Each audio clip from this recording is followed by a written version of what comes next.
Bonjour, le résumé de la 23e journée de Top 14 avec Stade Français Paris contre la section paloise. Quand les Parisiens vont remettre des choses dans l'ordre sur le terrain, ça va être bien fait en première période avec cette interception de la PEG. Un bon début de match de manière générale des deux équipes.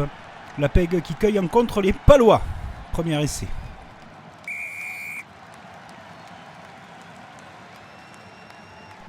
Les Parisiens vont continuer leur effort en conservant le sens du jeu. La défense paloise a un petit peu de mal sur ce retour intérieur. Et c'est Lester Etienne, auteur du deuxième essai pour les Parisiens, qui donne un peu plus d'air à la 15e minute de jeu. L'entame de match est parfaite. La seconde mi-temps sera un peu plus désordonnée. Mais la cocotte finit par les Parisiens. Derrière l'embut, bonus offensif. Les Palois vont se réveiller avec un doublé d'Astoy. Suite à ce mouvement limpide et ses passages de bras à répétition, le beau jeu palois pour les faire espérer dans un premier temps. Astoy, le demi d'ouverture. 50-22 magistral de ce même Astoy.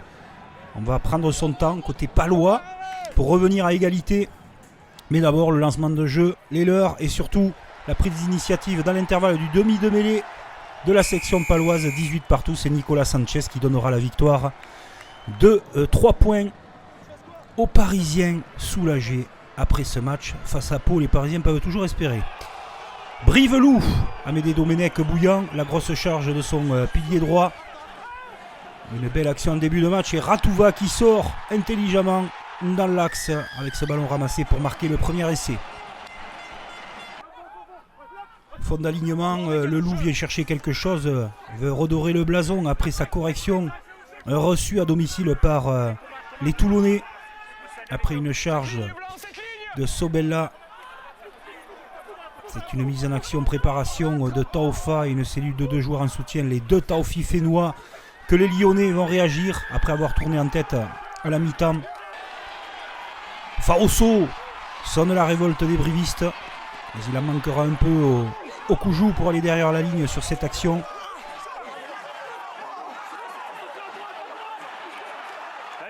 Leur indiscipline aux brivistes va se payer cher, mais Enzo Sanga va ramener son équipe. Après ce bon travail des avants, c'est Léo Berdeux qui va faire l'essentiel pour les Lyonnais, avec notamment cette pénalité à la dernière minute et beaucoup de points encaissés. La bonne affaire pour Lyon. On peut dire qu'elle n'est pas bonne du côté briviste.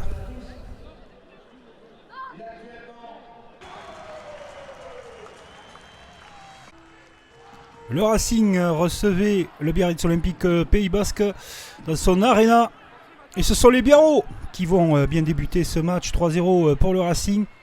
Les trois quarts font parler leur canne. Et ce passement de bras sublime. Avec à l'intérieur Couillot qui va marquer ce premier essai mérité pour les Biarros, auteur d'une superbe première période. Mais le Racing a des ambitions cette saison. Belle captation de balle en touche, un petit peu brouillonne au départ. Mais on va attaquer la ligne, poser les choses dans l'ordre. Et cet essai de Tanga, il prend plus d'ampleur dans ce collectif du Racing 92. Une très très belle saison de sa part. Le Racing va continuer à poser son jeu avec quelques errements défensifs des Biarros. Et cette chistera magistrale pour Teddy Thomas pour son premier essai de la rencontre avec un bon travail initial de Vakatawa. Le Racing continue d'appuyer et surtout de délivrer des gestes splendides comme ce jeu au pied Tanga qui libère Donovan Taofi Fénois. La 70e minute de jeu et Biarritz commence à baisser un petit peu le pavillon, mais ils ont des ressources avec Lucu qui attaque la ligne, mouvement encore incroyable de Couillou qui rafute, qui est à quelques centimètres de la ligne. On n'arrive pas à rebondir avec Saïli et cet essai qui va arriver en contre. Regardez Teddy Thomas, le moulinet, ça arrive très très vite et il va être auteur d'un doublé. Un contre-assassin qui va parachever la victoire des Racingman, bonifié face à de vaillants et redoutables Biarros. Mais c'est le Racing qui tire son épingle du jeu à la fin. Toulon recevait le Stade Toulousain dans ce bouillant vélodrome plein à ras-bord Et ce sont les Toulousains qui vont faire le bon début de match.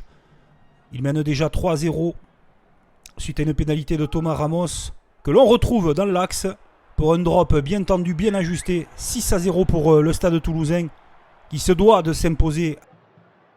Mais ce n'est pas la même équipe que rencontre les Toulousains. Une équipe en difficulté en début de saison. Les Toulonnais sont toujours présents, même si sur cette action ils se font prendre suite à un très très bon plaquage. Thomas Ramos exerce toujours la pression au niveau du score sur les Varois. 9-0 pour Toulouse. Je vous le disais, Toulon est transformé depuis l'arrivée de Franck Azema et retrouve des valeurs, des vertus, notamment en mêlée, pour mettre sur orbite Louis Carbonel dans ce vélodrome résonnant au possible en leur faveur. Ils vont travailler. Toulouse mène 12-6, maîtrise tout de même la partie au niveau stratégique, mais Gabin Villiers est là. Vous avez un premier jet de ce qui va se passer. Et forcément, on ne l'attendait pas, mais on revient à la pénalité pour Louis Carbonel qui ramène son équipe à 3 points. Et le moment décisif devant les supporters et Chelsea Kobli va arriver à 9 minutes de la fin sur ce mouvement où on recherche du mouvement. Les Toulonnais, justement, le trouvent ce mouvement, ce petit coup de pied rasant. Et là, petit périmètre, le chef-d'œuvre. Gabin Villiers fait exploser le vélodrome. Un exploit magistral dans ce petit périmètre bord de touche des appuis qui donne la victoire à Toulon. Oui, les grands joueurs sortent de la tanière au bon moment. Toulon l'emporte face à Toulouse qui devra s'employer jusqu'à la fin. Castres, ASM Clermont-Auvergne, sous un déluge des conditions atmosphériques incroyables.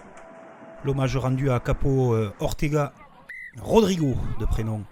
Et la mêlée castraise, toujours Castres invaincu depuis le début de la saison. Ils veulent continuer sur cette lancée face à des Clermontois ambitieux. Le déluge et Benrami Nourdapileta qui ajuste 3-0 pour les Castrés face à Clermont.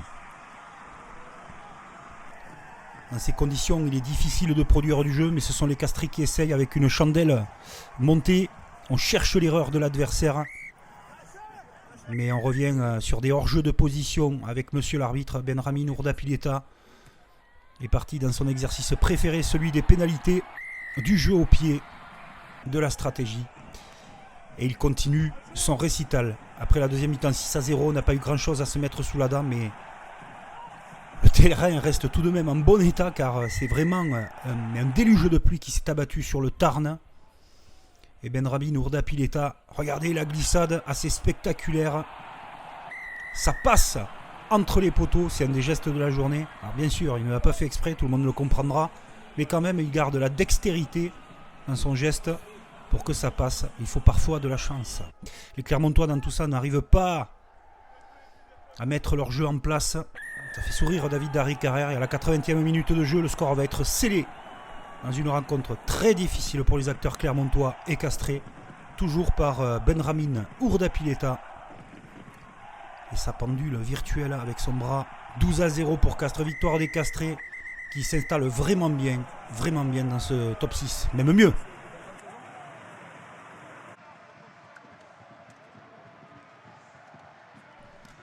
La Rochelle recevait les Catalans de l'USAP dans un de Flandre ensoleillé, couvert un petit peu par la suite, mais un beau soleil tout de même. Chez les Maritimes, les yeux de Patrick Arletas, de l'inquiétude. Ça va se confirmer cette inquiétude en début de match, ce retour intérieur qui fait si mal dans le rugby moderne, avec cet essai de Leitz pour les Rochelais avec un petit pas de danse. Et le coup de pied de renvoi qui va refroidir un petit peu de Flandre, car on voit que c'est bien mal embarqué, ce pas de recul qui met en difficulté la troisième ligne au centre de La Rochelle. Et c'est de Delgui, Bautista Delgui, qui ramène son équipe dans cette rencontre. Ouais, il faut être vigilant sur les coups de pied de renvoi. La Rochelle mène 10-8 et Skelton va arriver tel un bulldozer pour tout défoncer dans la défense catalane et marquer ce second essai à la 40e minute de jeu. Ce n'est pas si simple que cela pour les Maritimes, tellement les Catalans ont envie de réaliser un bon match, mais ils vont manquer quelques plaquages et Botia va aller chercher le troisième essai sur ce lancement de jeu assez limpide au retour des vestiaires. La Rochelle vise quelque chose, La Rochelle veut aller le chercher et La Rochelle le fait avec cet essai de Bergeon le 4e de cette rencontre. Pas de victoire bonifiée pour La Rochelle. Mais en tout cas, on remonte dans le classement pour les Rochelais et rapidement vers les premières places. Cette équipe-là est à surveiller. Le retour de Fantastique, au moins 2. Ils sont du côté de l'Union Bordeaux-Bègles avec François Trenduc et Louis Picamol dans une ambiance incroyable, un stade plein à Montpellier. Et un début de match tonitruant de la part des acteurs, qu'ils soient montpelliérains et bordelot-béglés. Les joueurs de Christophe Furios essayent de s'employer en début de rencontre, mais Montpellier ouvre le score par l'intermédiaire de l'international Garbizi, qui passe les premiers points. Dans ce contexte leader dauphin, on s'observe pas mal. Et en s'observant, on va arriver à lancer première offensive, justement, François Trenduc, qui retrouve le soutien de son arrière. Ça va aller très vite avec Lucu. L'excellent travail de Louis Picamol pour Lamotte, qui plante un cadrage débordement sur Garbizi. Il est inarrêtable, le talonneur, incroyable. Et c'est du talonneur de l'Union Bordeaux-Bègles qui cueille à froid le public. On va revenir au score par des pénalités dans ce chassé croisé. Cette empoignade, ce bras de fer entre Montpelliérain et Bordelot-Béglé. Là, il y a eu peut-être un petit quelque chose. C'est Bordeaux qui tient le score. Passé l'heure de jeu, le public commence à se réveiller. Et on revient avec Montpellier dans un match, je vous le disais, chassé, croisé. On sent que ça peut craquer des deux côtés à tout moment. Et ce sont les Montpelliérains menés qui, à 5 minutes de la fin, vont aller chercher peut-être l'essai de la victoire avec Verrag, l'ancien Toulousain qui allonge son double mètre et qui libère le stade de Montpellier. Montpellier croit avoir fait le plus important pour sa victoire. Mais sur ce jeu au sol, on est venu déblayer en travers Maxime Lucu à l'occasion de donner la victoire à Bordeaux. Ça passe pour le demi de mêlée international, victoire 23-22 pour Bordeaux à Montpellier. C'est pas forcément immérité. La joie de François Trenduc et la déception des Montpelliérains, bien évidemment. Ils se rapprochent, les Bordelais, de Montpellier.